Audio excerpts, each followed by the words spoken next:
Hello, good afternoon, and welcome to Glasgow Rangers Nation with me, your host, Owen James, the channel that brings you your team every single day.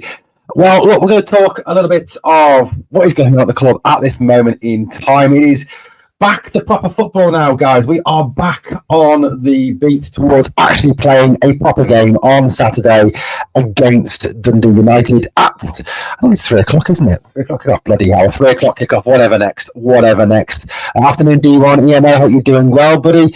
Trying Scotsman, I've reworded the question now. Hope that's okay for you. One angry Norseman says, the board of a shambles, the club is a shambles, you could almost cry. Mate, you really could actually almost cry, couldn't you, at the state of the club at the moment? You know what? Before we actually talk about what I want to talk about today, I want to talk about Nils Koppen and the jobs that he's got. I want to talk about this academy coaches thing as well. I want to talk about youth players. I want to try to address all those points. And, you know, this assertion that we need more Rangers men in the academy, we've actually already got a number of coaches in the academy who are ex-Rangers men. So we'll talk about that. But yeah, we'll get to that anyway. But, you know, you come on. I want to just talk a little bit about doing this. You know, you come on here and you do this because it's a distraction from your real life. It's great to talk about your club. It's great to talk about the club. It's great to be, you know, to talk about the club you love. It really is. But, you know, you try and find a positive. You always try to find a sit and try and find a positive aspect. I'm going to take the microphone off. Just bear with me a minute. Just bear with. Hopefully that might be a little bit better, maybe. Hopefully. Dada, let me know if that's any better for you, mate. Let me know if that's any better for you, mate. I'm going to quickly tune into something. Just bear with me.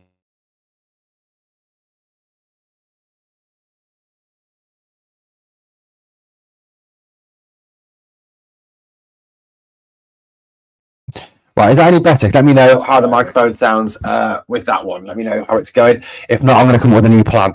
Right, so I mean, look at it this way.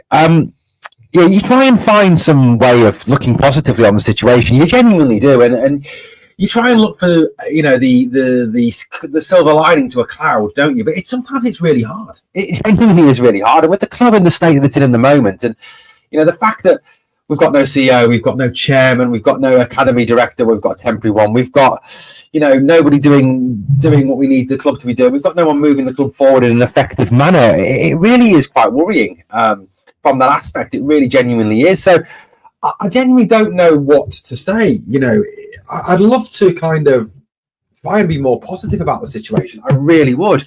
But the problem we've got at Rangers at this moment in time is that whatever we seem to try, whatever seems to happen at the club is the wrong thing. It really is quite worrying from that aspect. Well, you know what? Sorry, I'm listening to what I'm doing. There we go. You know, I think it is just genuinely, you know, a situation that we do need resolved. And the club is, in my opinion, and it's just my opinion, who am I? I don't know jack shit about it. You know, I'm just a fan talking about the club. At the end of the day, you know, I think honestly, it is a case that we do need a root and branch overhaul. It's not just a case of appointing some people into some jobs and then everything will be peachy and everything will be great again. I mean, I'll be honest with you. As I said at the start of the summer, we need revolution. We don't need evolution. We need revolution. We need someone who's going to come in, who's literally going to rip it all up and start it all over again at executive level, you know. And for me, the worry that we've got in place at the moment is when a CEO comes in, whoever that CEO may be, whether it be, you know, someone with, well, hopefully it'd be someone with football experience and business experience. They can sit there and kind of look at it and say, well, right, we need to start this again. We need to kind of, you know, look at all these positions within the club and change all these positions within the club. And yeah, you're right. We don't need yes men. We definitely don't need yes men. 100%. We don't. we need people who are going to sit there and look at this with a critical brain and say, right, he's not doing his job right. He isn't any good at his job. She or he is doing great. That's great. That's good. That's perfect. That's what I want to see. That's shit. That's terrible. That needs changing. And then they need the ability to make those changes. Now, the worry for me about this Nils Koppen, and I've got, right, let me just make one thing clear. I have got nothing against Nils Koppen in the slightest. I do not have any issue with Nils Koppen. I don't hate Nils Koppen. I don't dislike him. I think it's too early to say whether he's the right man for the job. What we need to do is we need people who are good at their job. We need people who are coming in with expertise. Koppen has got no expertise at doing this job. He's a scout. That's what he is. Now, my worry is the CEO comes into this job. He looks at the people in the positions. He looks at Nils Koppen. He looks at the manager, and they're not his appointments or her appointments. Let's not be politically incorrect here. We could have a woman as CEO, and that's, if she's good at her job, I don't really care if she's male, female, if she's from Mars or where she's from. So look at it that way. If he or she comes in and looks at it and says, well, I don't like how Nils Koppen's doing this. For me, making this appointment now of Koppen is it's kind of the right job, but at the wrong time to make the appointment, and the job is way too big. There's too many jobs being asked to be done there by the board, by the people taking the decisions. That's why I really feel that we should have had a CEO in place who could have taken the decision, and how we structured this role. For me, Nils Koppen's got 3 jobs, but he's having to do it under the umbrella of one job, which is technical director. Now, he's a sporting director. He's an academy director. He's a recruitment director, a medical science director. So he's got 4 jobs there. Now, that for me is 4 separate jobs. It's not one job. And the problem that we've got is that if you overburden somebody, if you ask someone to do too many jobs, it becomes a scattergun approach, and you never do any of those 4 jobs well. Now, look, I know it's not the same, but I know from being a manager in retail, you get given this job to do, that job to do, this job to do, that job to do. You say 5 or 6 jobs by your boss at the start of your shift. By the end of the day, if you've tried to do all 6 jobs at once at the same time, you can't do it. You can't do it. It's just not possible. Okay, you just can't cope with it. The human brain, the human spirit cannot cope with all those jobs. Now, to ask Koppen to do all those jobs, for me, is too many jobs. For me, you should separate that down. Airwolf says we don't need Rangers men if they aren't better than what's there. I agree. I want to get to the Airwolf. I'm going to save that point because I want to get to that point when it comes to talk about coaches. Okay, why are they not scoring from corners or headers? A great question, Dado. A really good question. How come it's only the first team that can't score? The women's and B team do okay in results. Maybe it's difference in coaching approaches. I mean, the women's team obviously is coached by the fantastic Joe Potter. The B team, I think, is coached by David McCullum. So there is a difference in coaching there, D1MO. So there is a difference in approach there. So maybe it's down to the coaching. Maybe it's down to how they're motivated, how they're organised, how they're asked to play. Dado says, Anne Budge done a great job. Yeah, she has. Absolutely. It's a football person in the role. That's a start. I mean, that is a start. And I think when it comes to the CEO, we need someone in that job that's going to come in and actually do the job well. I mean, I look at what he's been asked to do, what Nils Koppen has been asked to do. And for me, I'd want to see that job broken down into a few different jobs. I honestly feel that it's too much that he's been asked to do. It's too many jobs for one person. I mean, I honestly believe that we should be looking at breaking that job down into these jobs here, into director of football, director of recruitment and scouting, director of academy. So you've got 3 people doing that jobs. 3 people looking at this from a critical way of looking at it. And now, fine, appoint Koppen as director of recruitment and scouting, leave him at that, but bring in someone else from outside to look at director of football, to look at the club from the outside. Now, that's another thing that's kind of got me over this job. Now, we do need someone to oversee football at the club. We do need someone to oversee the men's first team, to oversee the medical. We do need someone to oversee the B team. We do need someone to oversee the scouting networks. We do need someone to oversee all that, but we need I think, a fresh pair of eyes, because the issue at the moment is whatever we are doing isn't working. Whatever the club are doing, how the club are operating at this point in time, for me, isn't working. And the reason it's not working is, one, you look at our league form, we're 9 points behind Aberdeen and Celtic. Two, the football we're producing on the field is appalling. Three, the signings we're making are not good enough. Four, the academy is not working because there are not players coming through at this moment in time. And we'll talk about that later on in the podcast. You know, there is so many fundamental weaknesses within the club at the moment. To me, it just smacks of a lot of, well, we're going to move this deck chair here, move this deck chair here, move this table here, and you go stand there, and that might look better, and it might work better. Well, it's not going to work any better, and it's not going to look any different. You know, the way I looked at it was, the way I said yesterday was, it's a bit like putting deck chairs, shuffling deck chairs on the Titanic. The boat's going to sink no matter where you put the bloody deck chairs. You know, you can put the deck chairs in the lifeboats, but it's still going to fucking sink at the end of the day, isn't it? Dado says the guy that runs St Mirren is a Rangers man, but he knows something was wrong at the board level. I mean, I think about James Gillespie there. Yeah, he did obviously back out of that job very, very quickly, which, considering that he's mates with some of the board, does kind of beg the question, what did he see? What did he hear? What did he read? You know, on that. But is he outsourcing to others? I mean, that's a question, Airwolf. But the question there is, have we got staff under him? You know, what staff is there? You know, the football board was Nils Koppen, Philippe Clement, John Bennett, Craig Robertson. But you look at that football board now, it's Nils Koppen and Philippe Clement, because John Bennett's gone. Craig Robertson's gone. So who's actually on that football board now? Is it just Clement and Koppen? You know, is there any... Who's John Park, I think his name was it the guy who was head of scouting? He's gone as well. So who's head of scouting? It was Nils Koppen. Who's head of recruitment? It was Nils Koppen. Who was director of football operations? Craig Robertson. He's gone. So what is there on that level? You know, and are you asking one man? Because look, I'm going to reiterate what I heard on Rangers Review this month. I tend not to watch Rangers Review too much now. I mean, Derek Clark. Don't get me wrong. I like Derek Clark. I've got a lot of time for Derek. As for Chris Jack, Joshua Barry, Johnny the Hibs fan McFarlane, I've got very little time for them at all. But you know, and I echo points that were made. You know, never has this ever worked in Rangers history. Giving too many jobs to one people does not work. Does not work. We gave Beale the director of football job and the manager job, and he spaffed God knows how much money on players that failed. And the football he produced was garbage.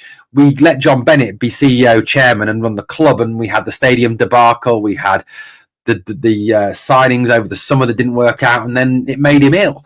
So, you know, at the end of the day, we're in a position where giving lots of jobs to one person doesn't work for this club. It never has worked for this club. You know, it really hasn't. Trying Scotsman says, having Niels as a football man on the board could be a positive. We'll find out over time. We have to hope so, Trying Scotsman, especially given the fact that both Graham Souness and Simon Jordan have both said that, as you know, when they've met Rangers board members are not football people. They don't understand the game. They don't understand football. They don't get football. So having someone like Koppen there might actually help. It is, Robert, very hard. I think we're under stress financially and we aren't getting the full story of the 17 million loss. I think there's an issue onboarding players. I agree, Airwolf. I think there is a massive, issue there. I mean, I think I put a tweet out the other day on the Twitter account, that said this. It said, basically, let me just find my Glasgow Rangers Nation Twitter. It said that we've made a 17 million pound loss, where was it? Here we go. Let me try and find it. The financial loss of 17 million by Rangers FC would be enough to get most boards sacked at most companies, yet the whole useless lot of them survive. And our biggest competition made a 17.8 million pound profit. So just contrast that for a minute. We lost. We are 17 million pound in debt. They are 17 million, 8.8 million pound in profit this last thing. So that's a 34.8 million difference between the two numbers. I mean, it's incredible. It's incredible. I don't know, mate. I don't know, Dado. I'll have to look into that one, mate. But the position is, I honestly believe that Koppen has got too many jobs to do. He's got too many fingers in too many pies. We need it as well. And I'm gonna, and I will who gets our money that we lost. Robert, I think it's people like, for example, creditors, the directors, firms that we owe money to, etc., etc. I mean, I don't know how that works. I know that basically your profit and loss is when you owe money to people, or you end up paying too much. You end up having a certain budget for the year, and your budget say 20 million, and we spend 37 million. So we've overspent. We've paid money out to people like contractors, to the SFA for the stadium rental, players' contracts, board members repaying board members for their loans, etc., etc. But I do feel that we've missed an opportunity here to go out and get someone, to bring someone in new to the club, to bring in a fresh pair of eyes, to look at what's happening at the club and say, we need to reform this, we need to change that, you need to bring this round, you need to make these changes here, because if you don't, the club's going to be in further trouble. So I do feel that there's an element of that within what's happened with these appointments. Now, the thing I think we don't know, and we never will know, I don't think, unless someone comes out and says something, or else 5 years down the line, 10 years down the line, someone in their autobiography or in a biography or in a book about the club writes it and says it, or if David Edgar of Heart and Hand or Stevie Clifford from Four Lads finds it out through asking questions. We're never going to know the situation, but we're looking at a situation where we've combined a lot of roles. We've given all those jobs to Nils Koppen. We haven't got a CEO still, and we were told by John Gilligan that the aim, So we are in trouble. Yeah, we are in trouble, mate. We are in trouble, Robert. I think we are in financial trouble because we're not making money. We're not making a profit. And if a business doesn't make a profit, I mean, I can only apply this to business. I work in business, and I can only apply this to business. If your company is not making a profit every single year or breaking even, then the company is financially insolvent. The company is in trouble, and you will go bust, because if you do not make a profit every single year or break even every single year and you lose money, then you are going to go bust, because no company can sustain massive losses. It just is pure fact. You can't sustain massive losses. You can't sustain a 17, 18, 19 million pound loss season after season after season and rely on people to bail you out with loans. So I don't know. It is a worry, isn't it? It is a worry. But what was I saying? I was talking. So the whole thing about about the board and about the situation we're in is, I honestly believe there needs to be, like I said, a massive overhaul. Ludovic Lamour is the scout. He's still with Rangers. He's Belgian, apparently. He's 25 years old, and he is a scout for us. He was previously a scout for Marseille, and he has been a scout with us since July the 1st. He's 25 years old. There we go. Overspending on too many projects like Edmiston House, the Copeland, and the mysterious sports bar. Yeah, I mean, it's all decisions the board have taken that have cost this club a financially massive amount of money, isn't it? We had to pay rental for Hampden. We then had to overpay for the redevelopment because it overran. We then overpaid for Edmiston House by over £1 million. When there's that sort of financial... I mean, if it comes up D1 EMO, you never know. You never know. If this guy Minot gets his way and Clermont is his top choice, maybe Clermont does take it. To a lot of people, their national team, the pull of their national team is a massive thing, isn't it? So possibly, mate, possibly. But I do think we've missed an opportunity here. I think we've really missed an opportunity. Now, like I was saying, I don't think we know the full truth, but it could be that in terms of our problems getting a CEO or our problems getting a director of football operations, it may honestly be that people are getting phone calls and it's like, you want me to do what? You want me to do the Rangers job? Okay, tell me about it. Right? Okay, so we're making a loss. Right? Okay, how much money have I got to spend in January? Not a lot. Okay, and how many positions can I appoint? Okay, so you've already got a technical director. Okay, about scout? No, you've got one of those as well. Okay, how about no? You've got one of those, and you've got a manager. Okay, have you got who's the chairman? Who's in charge of the company? Nobody's in charge of the company. Okay, so I might get the job, and the chairman might come in, and he might not like me as the CEO. Okay, yeah. No, you're all right, mate. You're all right. Thanks. Cheers. No. Bye. And you might actually get that. We don't know what the situation is with the club. We don't know. If we have actually, we've been told that that there's a process in place. We've been told that there's an attempt by a recruitment agency to recruit a CEO. We've been told that possibly We might have one in place by Christmas. That's the dream scenario. That was John Gilligan's words. But it might be that we're going to these people and they're going, tell me about the job. Nah, thanks. No, thanks. I don't want that. I don't want that. I don't want to run a company that's making a loss. I don't want to run a company the way I've got no money to bring in more assets, where I have my boss, who is the chairman, hasn't been appointed yet. He might come in and actually not like me and want rid of me. I can't appoint my own people. How much? And I'm not getting enough independence. So why are people going to take the job? Why are you going to take the job? I think the club have gone about this the wrong way. For me, you needed to get a chairman put in place. You then needed a CEO. You then needed to appoint a technical director. You then needed to appoint a director of scouting and recruitment. You then needed to appoint a director of academy. That's what you needed to do. You needed to work from top down. You don't work from bottom up. You don't appoint from bottom up. You appoint from top down, because the guy at the top makes the decisions. And notice said the chairman chooses the CEO. The CEO chooses the technical staff, the manager, the sports staff, the sports side. He makes those decisions. Well, at this club, they've already been made. So to a lot of CEOs, it's not great, is it? It's not great. Yeah, do you like my acting? Yeah, I'm going for a Golden Globe, mate. Yeah, absolutely. But D1, I'm going to say this, mate. Who is taking accountability? At the end of the day, there's a famous saying, isn't there? I can't remember what president of America said it, but he said, the buck stops here. Okay? The buck stops here. Where does the buck stop at Rangers? Who's in charge? Who's in charge? John Gilligan? Well, John Gilligan's not really in charge, because he's the interim chairman. He's got no power to actually make long-lasting decisions. So who is it? Kareem Varani? Well, no, he's just the marketing director. Okay. Okay. Who else? Who else is it? Who else can do the job? Well, CEO. Well, we haven't got a CEO. Okay. No, we haven't got a chairman. Okay.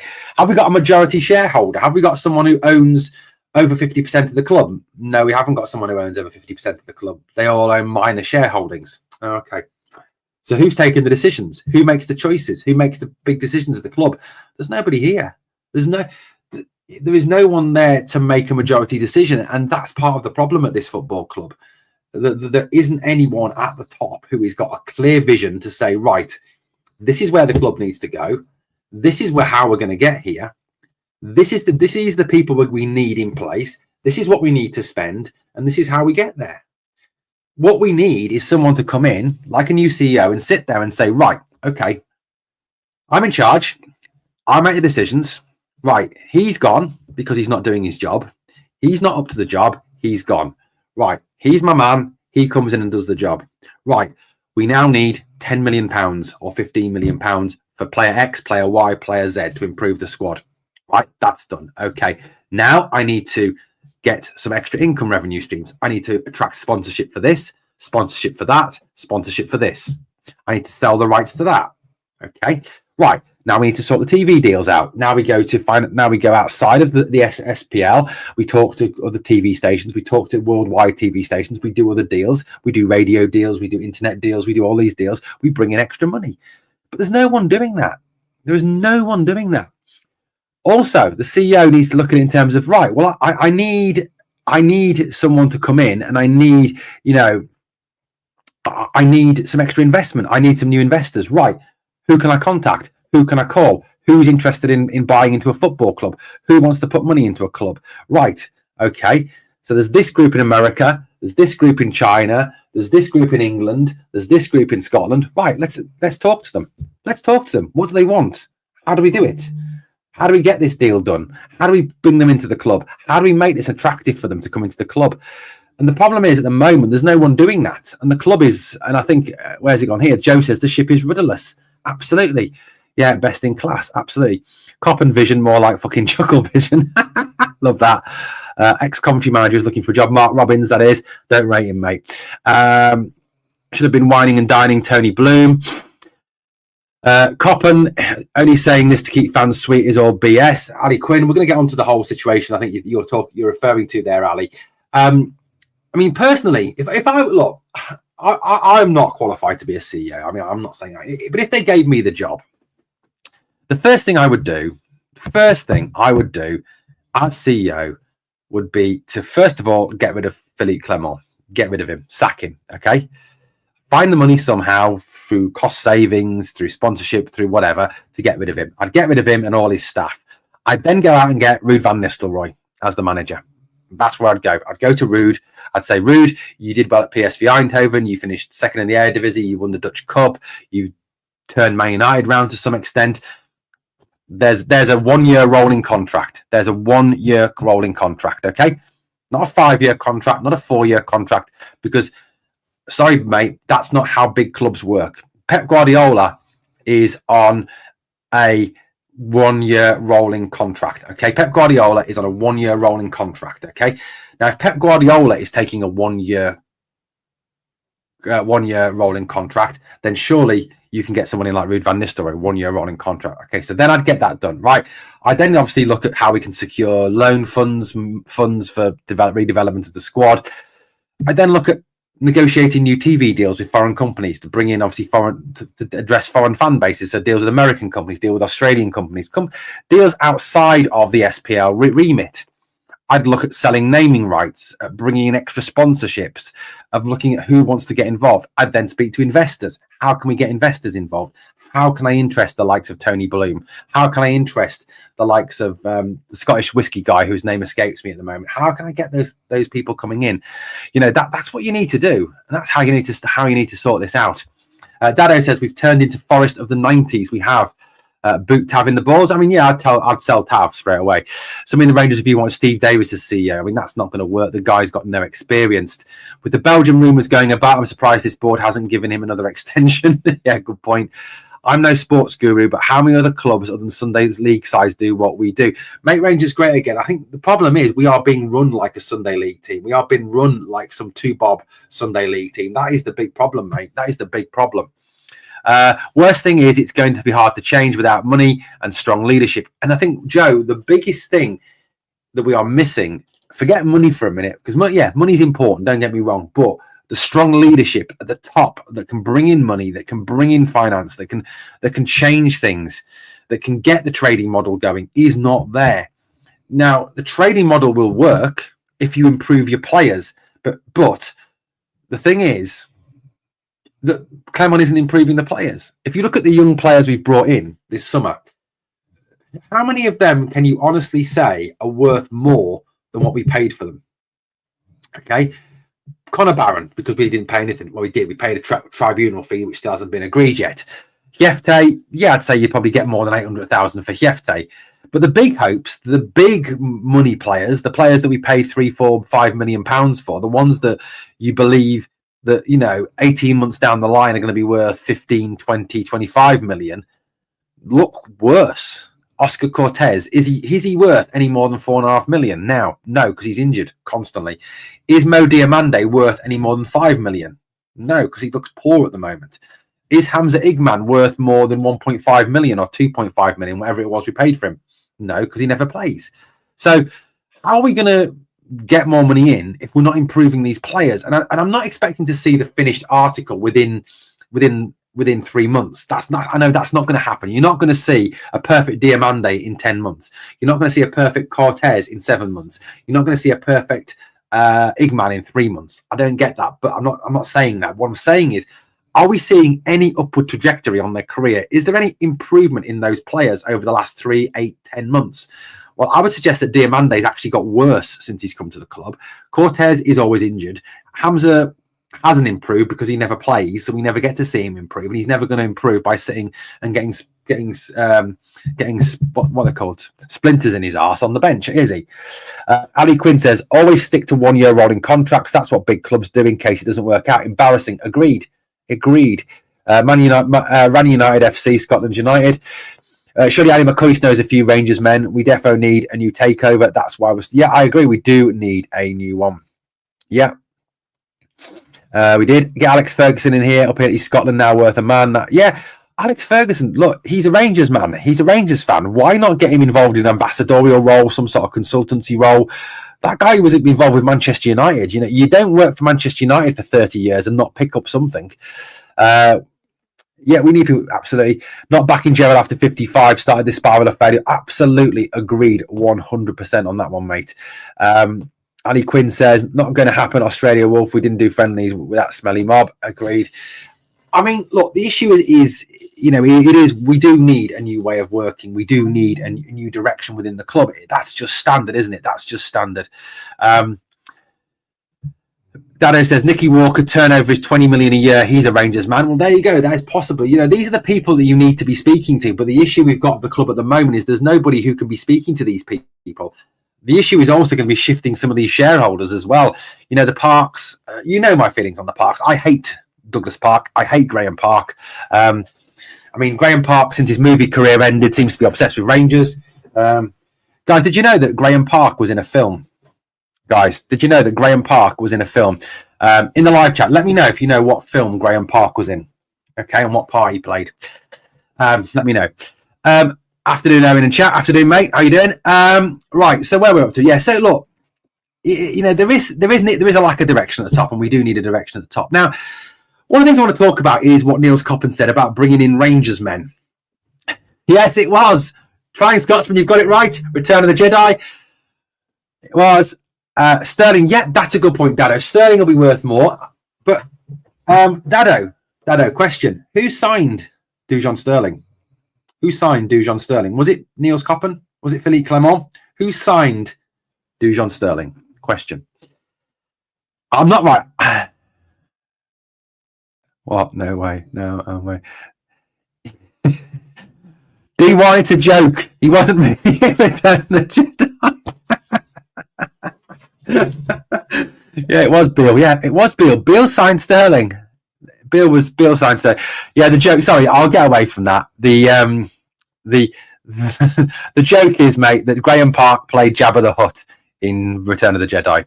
He didn't need anything. Thank you, John. That's very kind of you. £5. Thank you very much for that super chat or super sticker or whatever it is. Thank you very much. Dave King, yeah. So what was I saying? Yeah, so this whole thing about Rangers men in key positions. We need more Rangers men in key positions. I mean, the quote was, let me find the quote. It's on my phone. I mean, I did have it on a slide, but I've deleted the slides because I was trying to sort it out last night. Where are they? Fact. Sorry, I can't bring that comment up, but I've got to laugh at that one about Princess Leia. Really have got to laugh at that comment about Princess Leia. Here's the quote slides from Koppen. Let me just bring those back up again. I'm going to re-add those slides in and let's go through it. Let me try and find the quote slide from Koppen that he said. Here you go. One of the objectives will be to sign the best players in Scotland to maintain the best balance. I am sure we have got a lot of good talent already in the building. One of the things I'm looking forward to is to add in some ex-professional Rangers players, some, not all, some, to increase that level of DNA and to the level of detail. Players who have been in the building, have been part of it and know what it is about. That is going to be the key in the years to come. Right, I want to just address that. Right, just because you used to play, don't spoil Star Wars for me. Just because, afternoon, Steve, how you doing, buddy? I think the directors are waiting for a takeover bid. I mean, we don't know, Dado. That could very well be the case. You never know. Right, what was I saying? Yeah, so I think, you know, just because you used to play for Rangers doesn't make you a good coach. You know.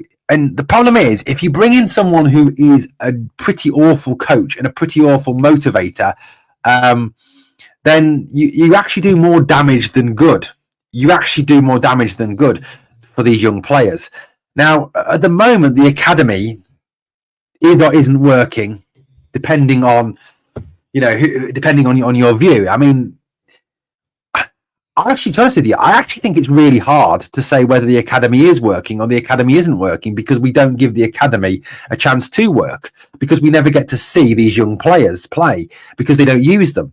Ross McCausland is the only kind of player who's kind of come through and had any sort of role in the last 12 to 18 months. You know, there's been no one else. You know, definitely no one else who's been involved.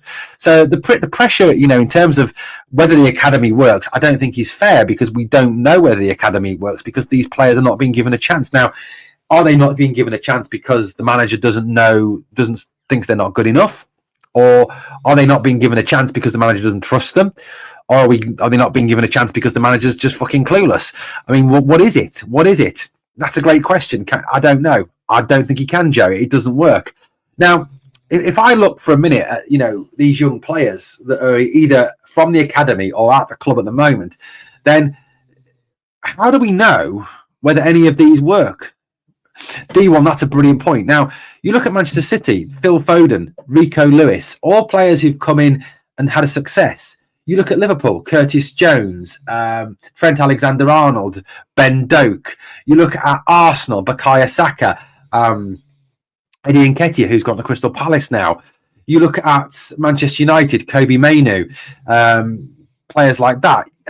They've been chucked into big clubs in big situations and chucked into big games and actually been a success. Now, why are we not trying these players? Now, this is just a list. Yeah, he is world class. I get that, but Ali, we're not looking for world class. We're looking for players good enough to play in Scotland. We're looking for players good enough to beat the likes of Kilmarnock and Dundee United and Livingston and St Johnstone and Hibernian. We're not looking for players to beat the likes of Liverpool, Arsenal, Manchester United, Real Madrid, Barcelona, Bayern Munich. We're looking for people to beat just the likes of St Johnstone, just the likes of Kilmarnock, just the likes of Aberdeen. That's what we're looking for. So this is a list of some of the young players at this club that I don't think have had any fair crack of the whip. And I haven't included Ross McCausland for a chance for obvious reasons. So obviously Adam Devine has never had a chance, never really been given an opportunity, has he, at all, ever? Robbie Fraser has been given a limited opportunity. Alan Nsiala. I mean, we signed Nsiala in the summer. Has anyone seen Clinton Nsiala recently? Does he still exist? Where is he? Where is Clinton Nsiala? What's he up to? This was a player who was right. Let me just qualify this for a minute. Clinton Nsiala was on the bench for AC Milan in the Champions League 3 times 2 seasons ago. Okay, he was on the bench in the Champions League, right? And they were ready to bring him on. Paolo Maldini called him a quality defender. Paolo Maldini, one of the greatest defenders of all time, states that this kid is a player, right? So I'll tell you what, I'm much more willing to trust the judgment of Paolo Maldini over the judgment of Inspector Clueless. So for me, where's Nsiala? Why is he not being given a fair crack of the whip? Why is he not getting a chance? Finlay Curtis, right? This is a lad who's scored 50 goals for Rangers in the last 38 games. Finlay Curtis is a machine. He's a quality player. He looks a really good footballer, yet he's not getting a chance. Now, I'll tell you this, if Finlay Curtis, who is 18 years old, if he was at Manchester City, if he was at Liverpool, if he was at Arsenal, if he was at Chelsea, if he was at Manchester United, if he was at one of the big English clubs, he would be getting a game right about now. He would certainly be playing, okay? He'd be getting minutes off the bench. They'd be looking at him, seeing whether he is an asset that they think can work. He would be playing. Yet at Rangers, the kid never gets a chance. Never gets an opportunity. His stats this season are played 7, 4 goals, 3 assists, 7 goal contributions in 7 games already this season. This is a guy who can play right midfield, can play left midfield, can play in the middle, can play off the striker, can play in a number of positions. So tell me why he's not getting a look in. Okay, Bailey Rice. What's the one position that Rangers are badly lacking? And number 6. What position does Bailey Rice play? Number 6. Bailey Rice was at Motherwell. Bailey Rice was seen as a better player than Lennon Miller. Lennon Miller is now captain of Motherwell, plays week in, week out, is allegedly going to go down south for over £8 million, is going to get in the Scottish national team. He's 18. Why? What's happened? What is the difference between Lennon Miller and Bailey Rice? Well, Lennon Miller has been given the chance to play. Lennon Miller has been given the chance to prove himself, and Lennon Miller has been put into a team. Now you could say that actually playing Lennon Miller is a bigger gamble than playing Bailey Rice, because you put Bailey Rice into this team, he plays alongside Nicholas Raskin, he plays alongside Connor Barron, he plays alongside Nadeem Bayrami, he plays alongside Václav Černý. He plays with the likes of John Suter behind him. You put Lennon Miller in the Motherwell team. Well, none of that Motherwell team are particularly great footballers. They're certainly not as good as Barron, as Raskin, as Bayrami, as Černý, as any of those players. Now, you're actually putting Rice in a situation where he's surrounded by better players than Miller is. So you're not going to see better of Rice? Why? So why is he not getting a look in? Cole McKinnon. We saw flashes of Cole McKinnon last season, didn't we? Have we seen him since? No, he's disappeared. Zach Lovelace. When we bought Zach Lovelace from Millwall, Zach Lovelace was playing in the Championship. Zach Lovelace had played games in the English Championship, which I would argue is a harder, tougher league than the SPL. I would argue that the EFL Championship, and if you look at the caliber of teams currently in the EFL Championship, is a tougher league than Scotland. The EFL Championship is probably one of the toughest leagues in world football. It really is. You look at the teams. I mean, the teams up in there at the moment: Sunderland, Sheffield United, Leeds United, Burnley, West Brom, Watford, Middlesbrough, Millwall, Blackburn Rovers, Bristol City, Swansea, Derby County, Stoke City, Norwich City, Sheffield Wednesday, Oxford United, Coventry City, Plymouth Argyle, Hull City, Preston, Luton, Cardiff, Portsmouth, QPR. The vast majority of those teams are ex-Premier League teams. Okay, so let's move on. So Archie Stevens. This is a kid who Arsenal have been looking at, who Liverpool have been looking at, who Chelsea have been looking at. This is a kid who is wanted down south, yet can't get in our team. Josh Gentles looks a quality player. Paul Uncio, another quality player. So my argument is, why are these kids not getting a chance? Why are these kids not being able to play? Why are these kids not at least been on the bench? Now, one of the things that gets me, guys, is people say, well, we're never further enough ahead to give them a chance. Well, there was one opportunity this season where against Ross County, when he could have brought Bailey Rice on. Who does he bring on? Kieran Dowell. Where's the wisdom in that? Where's the brains in that? It doesn't make any sense to me. And to be honest with you, if we're playing St Johnstone, if we're playing Hibernian, if we're playing Ross County, if we're playing against Kilmarnock, if we're playing against Hearts, who are shit at the moment. Now, if those players there, I mean, let's just pick some randoms out of that.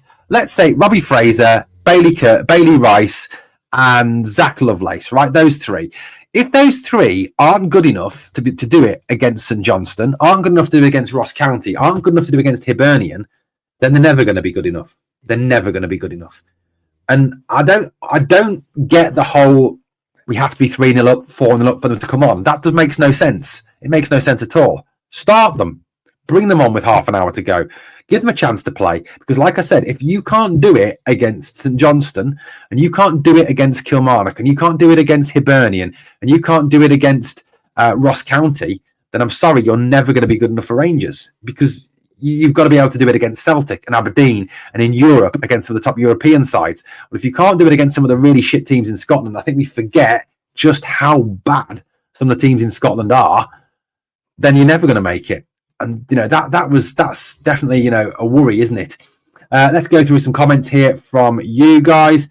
Let's have a look. Worst thing is, yeah, we had those comments, haven't we? Let's quickly try and find. I've kind of lost my comments a little bit. Let's have a look. So I thank John again for the £5. Thank you for the £5, John. I'm trying to get to your comments.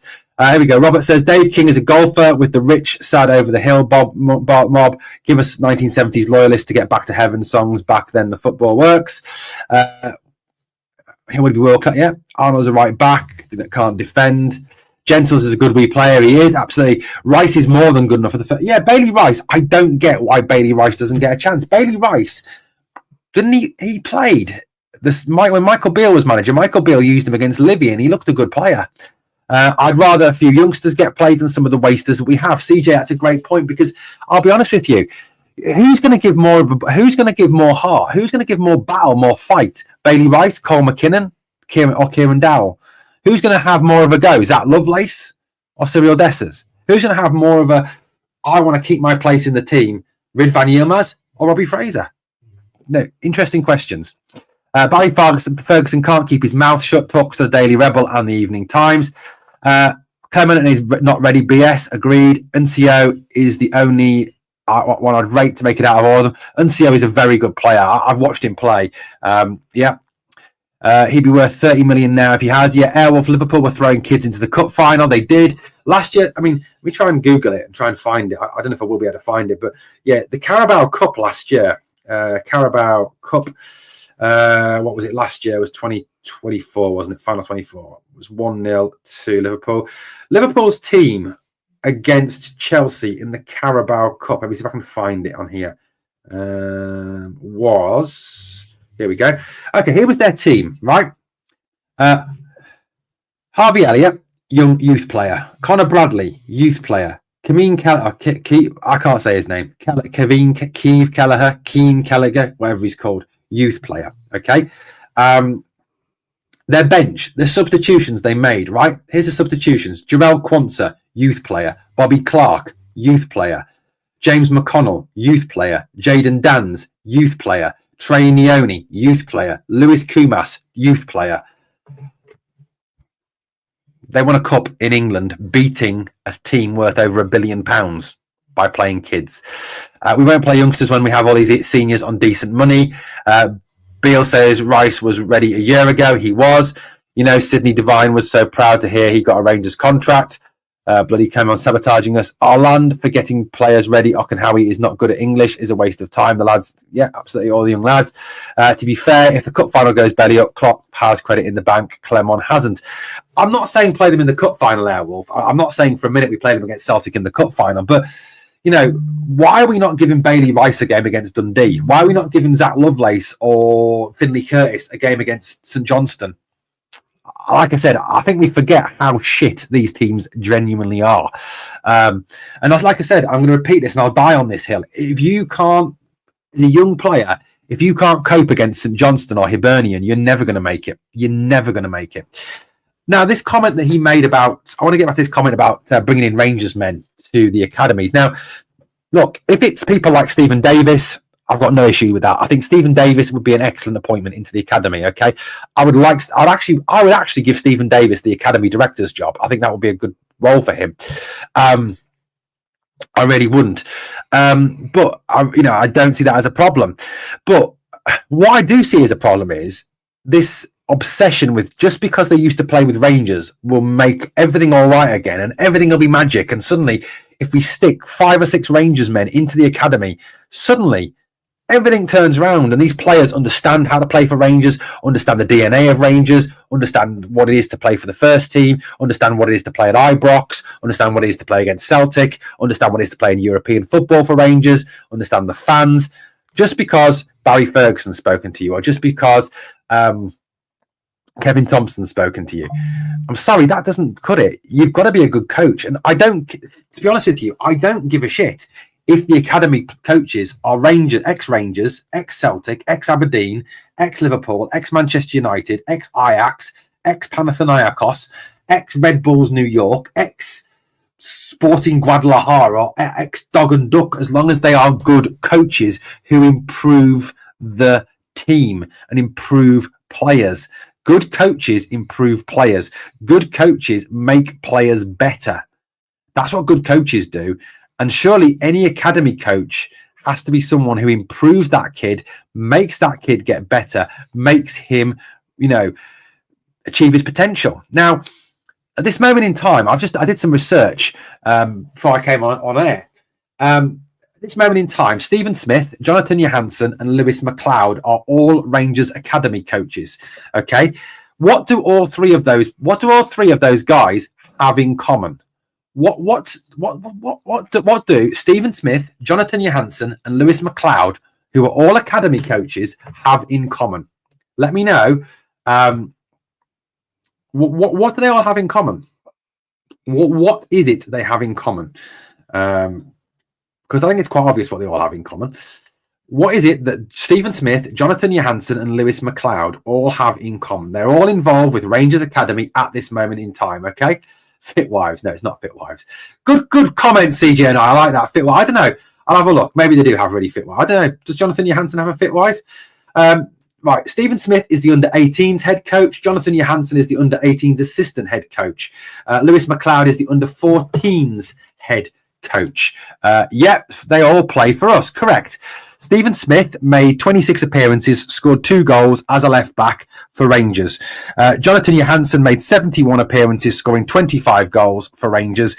And Lewis McLeod made 74 appearances, scoring 16 goals for Rangers. So all 3 of those coaches who are involved with the under-18s and the under-14s, arguably key age groups, are all ex-Rangers men. So we've already got 3 coaches in the academy who are ex-Rangers men. Okay, they're already having an influence over this. Now, just bring in another 2 or 3 ex-Rangers men. Yes, that's probably true, Robert. Ain't going to make any difference to me. I honestly feel what Koppen's done there is he's gone for the popularity vote. He's gone for the what do fans want to hear? How do I get them on side? Well, I get them on side by saying this: bring in Rangers men, bring in Rangers men, bring in the ex-players, bring them in, let them get involved. To me, that doesn't work. That doesn't work. Duncan Ferguson, decent shout. They all need sacked. To me, it's about getting the best coaches. It's about getting the best people in the best jobs. I mean, you look at the academy at the moment. The academy director's job is vacant. Zurab Almiran is the head of academy football. James Fowler is the head of academy scouting and recruiting. B team head coach, who is interim academy director, is David McCallum. B team assistant head coach is Malky Thompson, who used to coach the women's team.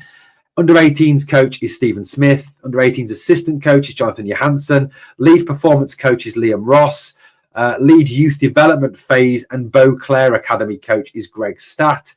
Under 15s, under 16s coach is Laurie Ellis. Under 14s coach Lewis McLeod. Under 12s coach John Lawson. Foundation coaches Mark McGee. No, not that one. Michael McPake. Head of academy goalkeeping is Connor Brennan. Goalkeeper coaches in the academy Alan Carras, Derek Gaston. Academy physiotherapist Katie Goth and Tara Harvey. Head of academy sports science is Jamie Ramsden. Academy manager and girls and women's department is Todd Lumsden. Head of children's academy is Alan Boyd. Gary Gibson is head of soccer academies and international relations, and the international soccer academy manager is Ian Greer. So I don't get it. Ex-players have to have the experience in coaching, not just flung in because they used to play for us. Marky, that's the point I'm making. That's the point I'm making. Mine Klopp's first interview when he was asked if he was bringing Gerrard and Carragher as coaches. Yeah, and he didn't do it, did he? Average players that became coaches. I might be mad, but the treble is ours this year, mate. I'd love it if it was, Robert, but I can't see it happening, mate, under any circumstances. I don't think it's going to happen. What I want to see from Rangers is I want to see them making decisions about bringing in the right people in the right positions, not just bringing in people because they used to play for Rangers. For me, that's the wrong decision. That's the wrong decision, okay? You bring people in because they're good at their job. You don't bring people in just because they used to play for the club. And I think it was a and I've before I make this comment, I want to make things clear. I'm not being political here. I've got nothing against this man, whatever. It's almost a Donald Trump-esque comment. Tell the people what they want to know. Tell the people what they want to hear. Lee Anderson-esque, okay? I love Lee Anderson. So look, I do think that there is an element of that. I really do. Right, guys, let's start to tie this up. We've had a good discussion today. Airwolf says, Jim Trainer said to Gordon Smith, I know dead people who have Mark McGee's phone number. That is random as hell. Weird, Airwolf, weird. Right, guys, just a few heads up for what is coming up on the channel for the rest of this week. So tonight from 7 p.m, it is the Fans Forum from 7 p.m. That is basically, I haven't got a script prepared for that. I haven't got a list of things I want to talk about like I have for this podcast. It is up to you tonight to come on, ask questions, control the agenda. So the Fans Forum tonight is yours. It's for you to come on and control the agenda. You to put your questions, you to put your comments out there. It is all about you tonight. Okay, so it's your forum tonight. That's that one.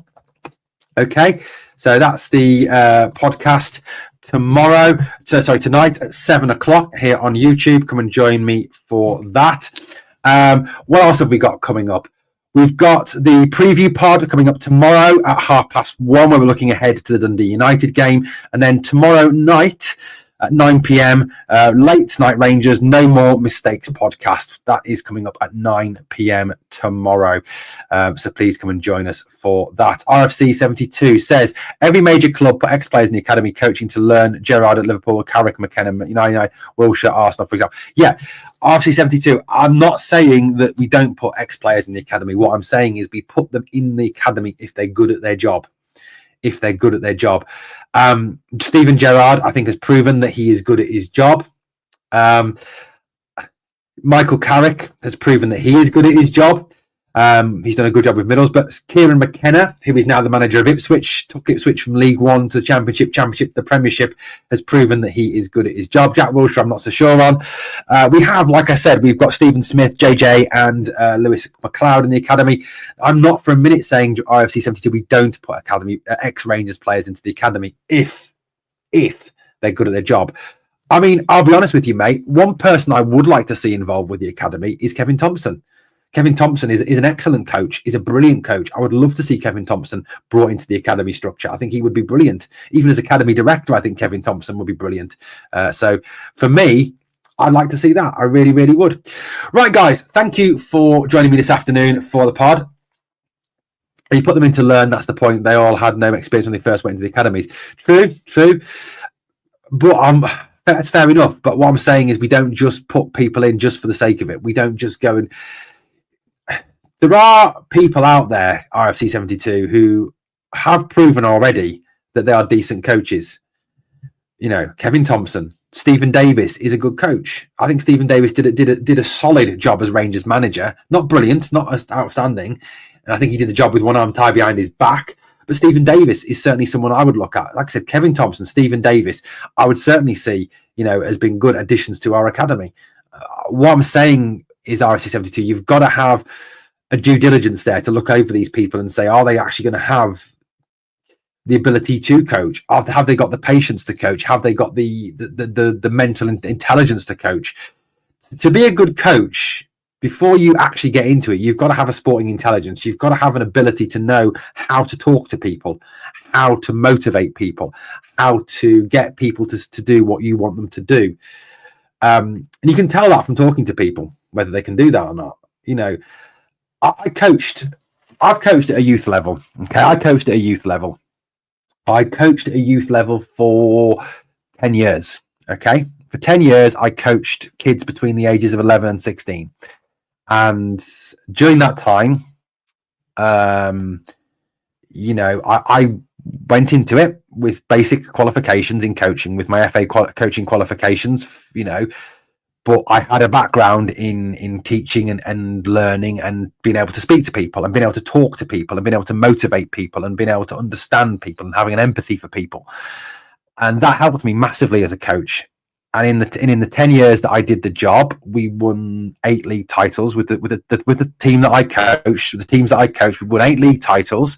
We won 4 county championships. We won 2 regionals and 1 national title in that limited time.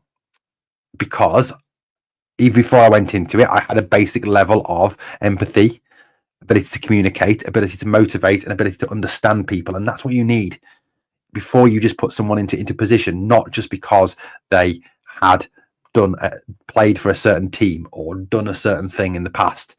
You have to have a basic level. And I think I'm all for getting ex-Rangers players involved if they are the right ex-Rangers players who have that ability to motivate, communicate, and lead people. That's what I'm trying to say. I just want big dunk for team talks and pressers, says CJ and I. Give them the chance to get the lads going. Absolutely. Right, guys, thank you for watching Glasgow Rangers Nation. As always, it's been a pleasure speaking to you here on the channel. Please, obviously, like the video. Subscribe if you're not yet subscribed. Smash the sub, smash the like, comment, share, all that great stuff. But you know what? What's always the most important thing to remember? We are the people.